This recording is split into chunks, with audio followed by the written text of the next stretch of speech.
بسم اللہ الرحمن الرحیم۔ السلام علیکم معزز طلباء کرام، آپ سب کیسے ہیں؟ آج ہم نور الانوار کے سبق نمبر 183 کو پڑھیں گے۔ آج کے ہمارے سبق کا عنوان ہے من اور ما کا بیان۔ آج کے ہمارے سبق کی عبارت ومن وما یحتملان العموم سے شروع ہوتی ہے۔ دراصل یہ من اور ما، کیونکہ ہماری گفتگو اس سے پہلے اسباق میں آپ نے سنا ہوگا چل رہی ہے، جو وہ الفاظ جو عمومی معنی کا احتمال رکھتے ہیں، جو عموم کا احتمال رکھتے ہیں یا جو عام پر دلالت کرتے ہیں، تو ان میں سے ایک من اور ما بھی ہے۔ تو اسی کے حوالے سے گفتگو کرتے ہیں۔ مصنف علیہ رحمہ فرماتے ہیں کہ وَمَن وَمَا يَحْتَمِلَانِ الْعُمُومَ وَالْخُصُوصَ، من اور ما یہ عموم و خصوص کا احتمال رکھتے ہیں۔ وَأَصْلُهُمَا الْعُمُومُ، اور ان دونوں کی جو اصل ہے وہ عموم ہی ہے، یعنی أَنَّهُمَا فِي أَصْلِ الْوَضْعِ لِلْعُمُومِ وَيُسْتَعْمَلَانِ فِي الْخُصُوصِ بِعَارِضِ الْقَرَائِنِ، یعنی کہ ان دونوں اصل وضع میں عموم کے لیے ہیں اور عارض قرائن کی وجہ سے دونوں خصوص میں استعمال ہوتے ہیں۔ سواء استعمل فی الاستفہام او الشرط او الخبر، برابر ہے کہ یہ استفہام میں استعمال ہوں یا شرط میں استعمال ہوں یا خبر میں استعمال ہوں۔ وما قیل ان الخصوص یکون فی الاخبار فمنتقد لا یطرد، اور وہ جو کہا گیا ہے کہ خصوص خبر میں ہوتا ہے، اخبار میں ہوتا ہے، یہ نقص زدہ ہے، مترد نہیں ہے۔ ومن فی ذوات من یعقل کما فی ذوات ما لا یعقل، اور من ذوی العقول میں استعمال ہوتا ہے جیسا کہ ما غیر ذوی العقول میں استعمال ہوتا ہے۔ ای الاصل فی من ان یکون لذوات من یعقل، یعنی کہ من کی اصل یہ ہے کہ وہ ذوات العقول کے لیے ہو، ذی العقول لوگوں کے لیے ہو۔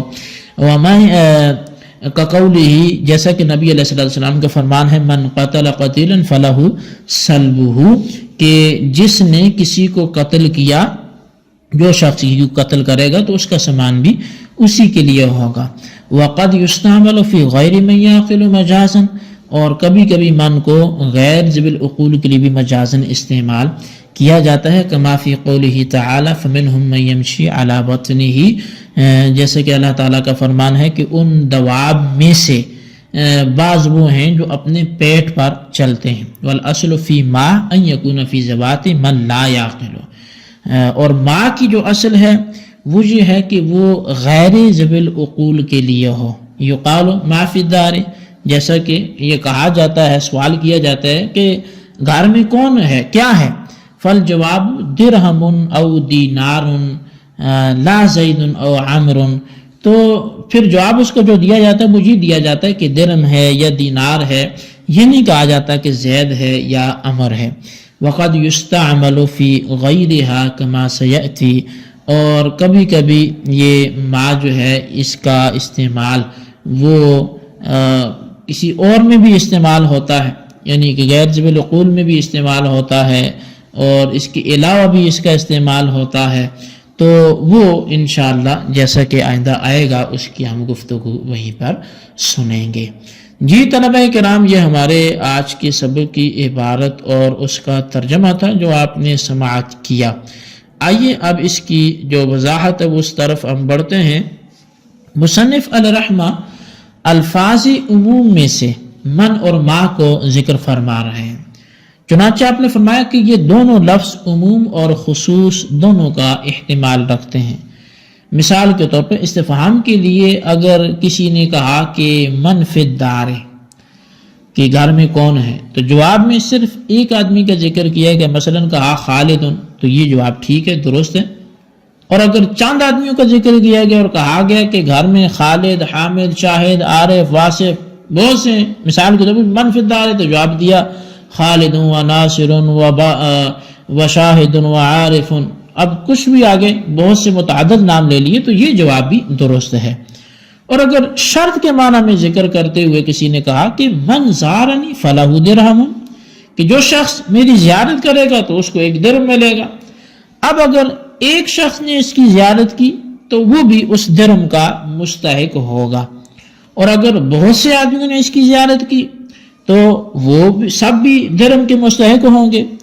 اور اگر خبر میں استعمال کرتے ہوئے اس نے من کو یوں کہا کہ اوتیا من زارنی درہمن، یعنی جس نے میری زیارت کی تو اس کو درہم دیا گیا۔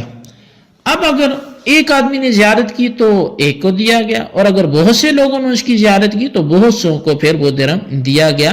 تو حاصل یہ کہ یہ جو من اور ما ہیں یہ دونوں عموم اور خصوص دونوں کا احتمال رکھتے ہیں، البتہ یہ دونوں اپنی اصل وضع کے اعتبار سے عموم کے لیے ہیں، یعنی اصل وضع جو ہے وہ عموم کے لیے ہے، اور بطریق مجاز قرائن کی وجہ سے خصوص کے لیے استعمال ہوتے ہیں۔ یعنی ان دونوں کلموں کا عموم کے اندر استعمال حقیقی ہے اور خصوص کے اندر ان کا استعمال مجازی ہے۔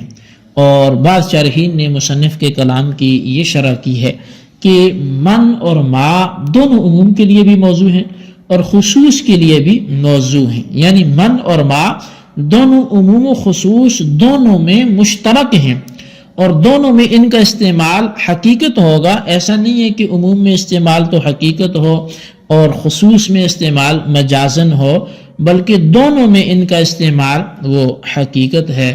اور مصنف کے قول وَأَصْلُهُمَا العموم کا مطلب یہ ہے کہ عموم میں ان دونوں کلموں کا استعمال یہ زیادہ ہے اور خصوص میں ان کا استعمال وہ کم ہے۔ اب شارح علیہ رحمہ فرماتے ہیں کہ من اور ما کا خصوص کے اندر استعمال یہ بہر صورت ہوتا ہے، یہ دونوں خواہ استفہام میں مستعمل ہوں، خواہ یہ شرط میں استعمال ہوں یا یہ خبر میں استعمال ہوں، جیسا کہ اوپر تینوں طرح کی مثالیں گزر گئی ہیں۔ من فی دار استفہام کی تھی، اور من زارنی فلو درہم یہ شرط کی تھی، اور اوتی درہم من زارنی وغیرہ کی جو ہم نے مثال پیش کی تھی اوتی من زارنی درہمن والی، تو یہ خبر کی تھی۔ تو مطلب یہ کہ یہ ایسا نہیں ہے کہ صرف خبر میں استعمال ہوتے ہوں، صرف شرط میں استعمال ہوتے ہوں، صرف استفہام میں استعمال ہوتے ہوں، بلکہ ان کا جو استعمال ہے وہ بہر صورت ہے، یعنی کہ یہ خبر میں بھی استعمال ہوں گے تو یہی عموم و خصوص ہوگا، شرط میں ہوں گے یا پھر استفہام میں ہو تو یہی ان کا مطلب ہے۔ شارح فرماتے ہیں کہ یہ جو بعض اصولیوں نے کہا نا کہ من اور ما اگر شرط یا استفہام کے معنی میں مستعمل ہوں تو صرف عموم کے لیے ہوتے ہیں اور خصوص کے لیے استعمال نہیں ہوتے، اور اگر اخبار میں استعمال ہوں تو یہ دونوں عموم کے لیے بھی آتے ہیں اور خصوص کے لیے بھی آتے ہیں، یعنی اخبار کی صورت میں یہ دونوں خصوص کے لیے بھی استعمال ہوتے ہیں، ورنہ استفہام اور شرط کی صورت میں صرف عموم کے لیے آتے ہیں اور خصوص کے لیے نہیں آتے۔ تو ان حضرات کا یہ قول جو ہے وہ نقض زدہ ہے اور عام طور پر جاری نہیں ہے، یعنی اس قول پر نقض وارد کیا جا سکتا ہے، کیونکہ اگر کسی نے کسی سے کہا من ابو کا، تیرا باپ کون ہے، تو جواب میں اس ایک شخص کا نام آئے گا جو اس کا باپ ہے۔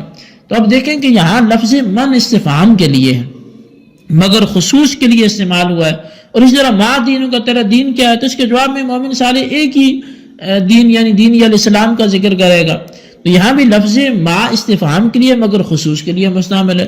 تو بہرحال صحیح بات یہ ہے کہ ان دونوں لفظ یعنی استفہام، شرط، خبر، تینوں میں دونوں لفظ ہیں وہ صورتوں میں، ان تینوں صورتوں میں عموم کے لیے بھی آتے ہیں اور خصوص کے لیے بھی آتے ہیں۔ اور بعض اہل اصول کا قول کہ صرف اخبار کی صورت میں خصوص کے لیے آتے ہیں اور استفہام و شرط کی صورت میں خصوص کے لیے نہیں استعمال ہوتے، یہ قول صحیح نہیں ہے۔ اب مصنف علیہ رحمہ یہ ومن فی ذوات من یعقل سے جو عبارت ہے، اس سے لفظ من کا حقیقی استعمال بیان فرماتے ہیں کہ حقیقی استعمال تو ذوی العقول کے لیے ہوتا ہے من کا، لیکن کبھی مجازن غیر ذوی العقول کے لیے بھی اس کا استعمال ہو جاتا ہے۔ ذوی العقول کے لیے استعمال ہونے کی مثال نبی علیہ السلام کا فرمان ہے من قتل قتیلا فلہ صلبہ۔ اس حدیث میں لفظ من یہ ذوی العقول یعنی قاتل کے لیے استعمال کیا گیا، اور اللہ تبارک و تعالیٰ کا فرمان فمنہم من یمشی علی بطنہ میں لفظ من جو ہے وہ غیر ذوی العقول یعنی جانور کے لیے استعمال کیا گیا ہے۔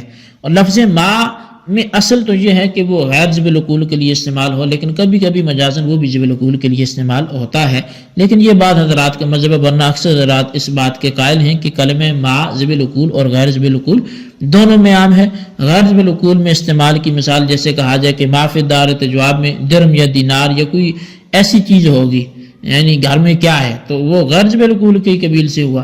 اور زید یا عمر بکر وہاں نہیں بولا جائے گا. اور جبل العقول میں استعمال کی مثال جیسے اللہ تعالیٰ کا فرمان والسماء وما بناہا، یعنی آسمان اور اس کے بنانے والے کی قسم. تو اب آیت میں ما سے اللہ تعالیٰ مراد ہے جو جبل العقول کے قبیل سے ہے. تو بہرحال یہ ہمارا آج کا سبق تھا جو من اور ما کے استعمال کے حوالے سے تھا. آپ نے سنا کہ ان میں استعمال عموم و خصوص کا ہے اور استفہام شرط خبر میں کس چیز کا ہے. اور پھر آپ نے یہ بھی سنا کہ من اور ما میں سے جبل العقول کے لیے کون ہے، غیر جبل العقول کے لیے کون ہے. یہ ساری تفصیل آپ اپنے پاس خلاصتاً نوٹ کریں، بالخصوص ان سوالات کے جوابات بھی دیں. سوال نمبر 1 یہ ہے کہ من اور ما اصل میں عموم کے لیے وضع ہیں یا خصوص کے لیے ہیں، کیا لکھتے ہیں مصنف علیہ رحمہ. اور سوال نمبر 2 یہ ہے کہ ان میں سے جبل العقول کے لیے کون ہے اور غیر جبل العقول کے لیے کون ہے، یہ بھی وضاحت فرمائیں. اللہ تبارک و تعالیٰ سے دعا ہے جو کچھ ہم نے پڑھا سنا اسے یاد رکھنے کی توفیق نصیب فرمائے. آمین بجاہ النبی الامین صلی اللہ علیہ وسلم.